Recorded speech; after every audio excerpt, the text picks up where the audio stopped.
எப்படி சொல்லுங்க நீங்க இந்த சீனாவின் முதல் முறை அல்லது இரண்டாவது முறை பயணம்? சீனா முதல் முறை வந்து ஹங்ஸாவு. ஓகே. சைனா வந்து இப்போ உலகத்துக்கு வந்து சைனா வந்து ஒரு பெரிய நாடு ஆயிடுச்சு, ரொம்ப ஃபேமஸ் ஆயிடுச்சு. ஒரு 20-30 வருஷம் 20 வருஷத்துக்கு மேல பாத்தீங்கன்னா சைனா இப்போ சைனா அப்படின்றாங்க. சைனா எந்த ஒரு இவென்ட், ஒரு சாம்பியன்ஷிப் செஞ்சாலும் பயங்கரமா செய்யறாங்க. உலகமே பாக்குற மாதிரி செய்யறாங்க. ஹங்ஸாவை பாத்தீங்கன்னா அப்படிதான் செஞ்சிருந்தாங்க. இப்ப சன்யானுக்கு வந்திருக்கேன், as a ஜூரியா வந்திருக்கேன். பார்க்கும்போது அவங்களோட ஏற்பாடு இதெல்லாம் வந்து அமக்கலமா இருக்கு. ஆமா ஆமா நிச்சயமா. பயங்கரமா செய்யறாங்க. போக்குவரத்து, சாப்பாடு, தங்குமிடம், உணவு, அப்புறம் வந்து அந்த விளையாட்டு வீரர்களை கவனித்துக் கொள்ளும் விதம் ஃபர்ஸ்ட் கிளாஸ். சைனா வந்து இட்ஸ் ஃபர்ஸ்ட் கிளாஸ்.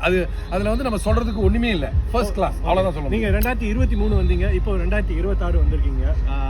இப்போ எப்படி சைனா எப்படி வேகமா முன்னேற்றம்? சைனா வந்து ரொம்ப வேகமா முன்னேறி போய்கிட்டு இருக்கு. சைனா வந்து ரொம்ப வேகமா போய்கிட்டு இருக்கு. சைனா வந்து நினைக்கிறேன் சைனா வந்து கையிலே பிடிக்க முடியாது போல இருக்கனால அடுத்தது வந்து சைனா ஒலிம்பிக் கொண்டு வந்துருவாங்க போல. இங்க ஒலிம்பிக் செய்யறதுக்கு வாய்ப்புகள்லாம் ஏற்கனவே இருக்கு. பட் இன்னும் அதிக முறை அதாவது அன்னைக்கு பெய்ஜிங்ல எப்படி செஞ்சிருப்பாங்க, பெய்ஜிங் தானே ஒலிம்பிக் நடந்தது, அதோட இன்னும் ஒரு 100 மடங்கு நல்லா செய்வோம்னு பிளான் பண்ணிக்கிட்டு இருக்காங்க நான் நினைக்கிறேன்.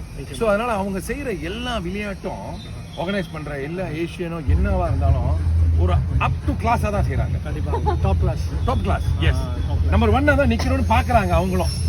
ஆமா நிச்சயம்.